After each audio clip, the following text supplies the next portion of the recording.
For over 30 years, the land of Egypt stood as one of the greatest powers the ancient world had ever known. From the dawn of the first dynasty in 3100 BCE to the last breath of Cleopatra's reign, Egypt rose as a beacon of civilization, science, religion, and architecture. At its heart, a river that gave life, the Nile. And at its summit, divine rulers known as the Pharaohs. The story of Egypt begins long before the pyramids cast their shadows over Giza. It begins in a time when scattered tribes tilled the banks of a mighty river, and from the fertile silt of the Nile rose the first great kingdom. The Nile, lifeline of a nation. Egypt, it has often been said, is the gift of the Nile. Herodotus was not wrong. Without the Nile, there would be no Egypt. Each year, like clockwork, the river would overflow, depositing rich black soil across the floodplains. It was this natural rhythm that allowed the earliest Egyptians to transition from nomadic herders to settled farmers.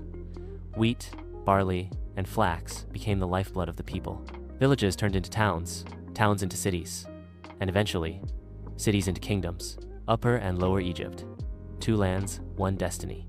By 3500 BCE, Egypt was divided into two cultural regions, Upper Egypt in the south and Lower Egypt in the north. They were as different in character as they were in geography. Upper Egypt was narrow, hemmed in by cliffs. Lower Egypt, by contrast, was a lush delta of swamps and farmland. Yet both lands shared a growing awareness of a collective identity. And around 3100 BCE, a powerful leader emerged, Narmer, also known as Menes. He would unite the two lands under one crown and become Egypt's first true king. The double crown and the first dynasty, wearing the white crown of Upper Egypt and the red crown of Lower Egypt, Narmer symbolized the unity of a civilization. His name is immortalized on the Narmer palette, one of the oldest surviving historical records in the world. On it, we see a ruler striking down his enemies, a declaration that a new era had begun, the age of Pharaohs. Thus began the first dynasty. It was not just the birth of a monarchy, it was the birth of the world's first centralized nation-state.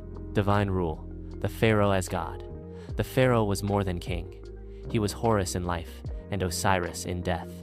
His rule was divine, and his word was law. He commanded armies, built temples, and ensured the Nile would flood by, appeasing the gods. To disobey the Pharaoh was to invite disorder as Fet, and chaos was the greatest sin in the Egyptian worldview. Order Mat was everything. The concept of balance, justice, and harmony defined not only the government but the cosmos itself. Writing the word of the gods. Around this time, another miracle emerged. Writing. The earliest hieroglyphs appeared on temple walls and royal seals. These symbols were not merely words, they were sacred. Only trained scribes could master this divine language, making them indispensable to the state. With writing came administration, taxation, and history. Egypt had entered the historical record. Tombs of eternity. The birth of monumental architecture. As pharaohs passed into the afterlife, they required grand tombs to preserve their legacy. Early rulers were buried in mastabas, rectangular brick tombs, but soon, architecture would rise to heights never before imagined. During the reign of Djoser, Egypt's first pyramid was born. Designed by the genius architect Imhotep, the step pyramid at Saqqara was not just a tomb, it was a stairway to the heavens. The Old Kingdom begins 2680, 6 BCE, 2180, 1 BCE. This was Egypt's golden age, the Old Kingdom. Known as the Age of the Pyramids, it was during this time that kings would channel unimaginable resources, labor, and faith into monuments that defied time. The royal court moved to Memphis, and from this central hub, the pharaoh governed like a living god. The dynasty's power was absolute. The vizier acted as second in command, overseeing the massive bureaucracy that kept Egypt stable. Scribes recorded every grain harvested, priests communed with the gods, and architects laid the groundwork for eternity. Sneferu, the master builder, Sneferu, founder of the fourth dynasty, would perfect the art of pyramid construction. His first attempt at Medum collapsed, but he learned. His second, the bent pyramid, still stands. Its sudden change in angle, a lesson in structural limits. Then came the red pyramid at Dahshur, Egypt's first, true, smooth-sided pyramid. Massive, symmetrical, and revolutionary. But this was only the beginning. The Great Pyramid of Giza, monument of immortality. Sneferu's son, Khufu, sought to surpass his father. At Giza, he commanded the construction of what would become one of the 7 wonders of the ancient world, the Great Pyramid.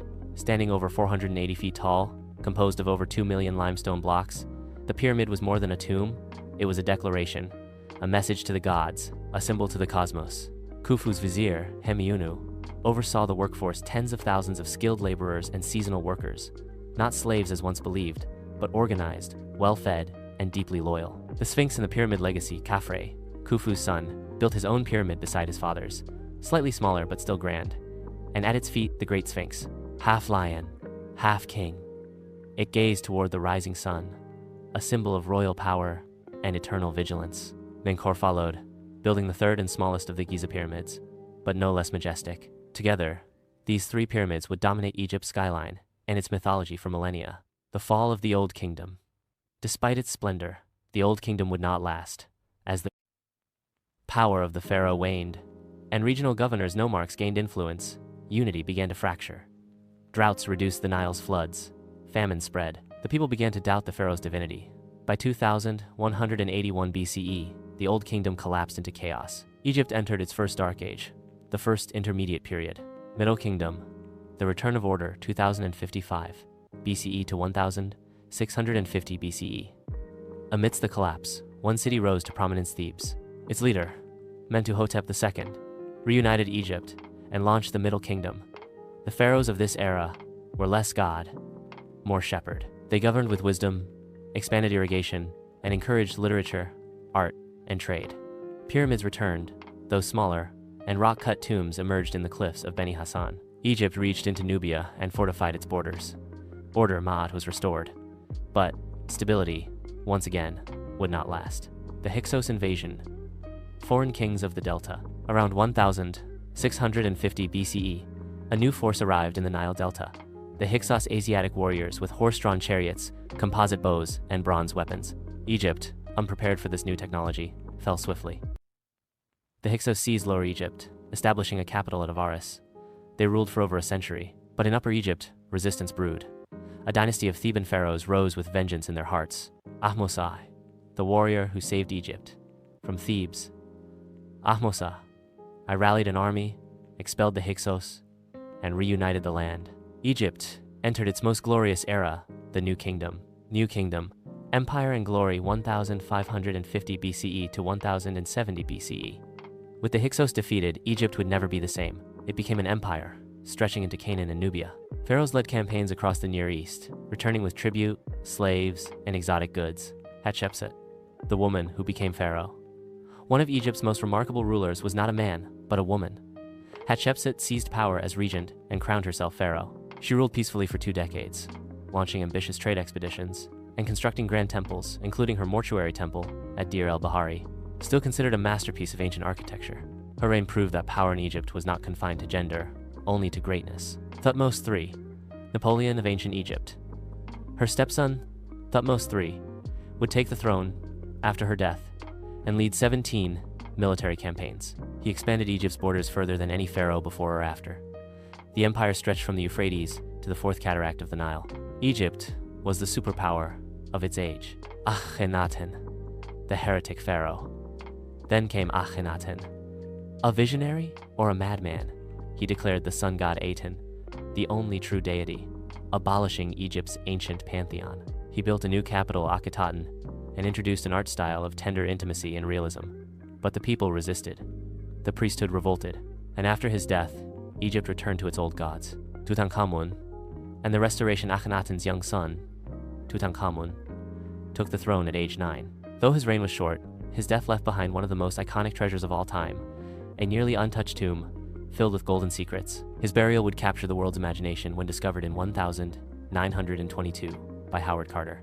Ramses II, the great pharaoh. Ramses II, known as Ramses the Great, would rule for 66 years. He built more monuments than any other ruler, signed the first known peace treaty with the Hittites, and left behind the colossal temples of Abu Simbel. He declared himself a god in life, and when he died, Egypt began to decline. Cleopatra VII. The last pharaoh, Cleopatra, was brilliant, politically savvy, and fluent in Egyptian, unlike her predecessors. She was both queen and priestess, beloved by her people and feared by her enemies. She formed powerful alliances with Julius Caesar and later Mark Antony, but Rome had other plans. Octavian, soon to be Augustus, declared war. At the Battle of Actium in 31 BCE, the fate of Egypt was sealed. Antony and Cleopatra, defeated and cornered, chose death over humiliation. In 30 BCE, Egypt was annexed by Rome. The pharaohs were no more. A civilization that had endured for over 3,000 years came to an end, not with fire, but with silence, the legacy of Egypt. And yet Egypt never truly died.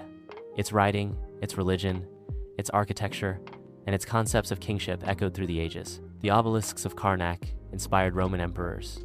The mysteries of the pyramids captivated scholars. The Book of the Dead whispered from ancient tombs to modern libraries. Egypt's mythology, its gods, and its vision of the afterlife would influence Judaism, Christianity, Islam, and beyond. Even today, to speak the word pharaoh is to conjure an image of grandeur, mystery, and eternal power. From Narmer to Cleopatra, Egypt endured longer than any empire in recorded history. It survived invasions, plagues, rebellions, and religious revolutions. It saw gods rise and fall, pyramids built and forgotten, kings born and buried beneath the desert sands. But through it all, one thing remained constant: the Nile flowed. And where the Nile flows, Egypt lives.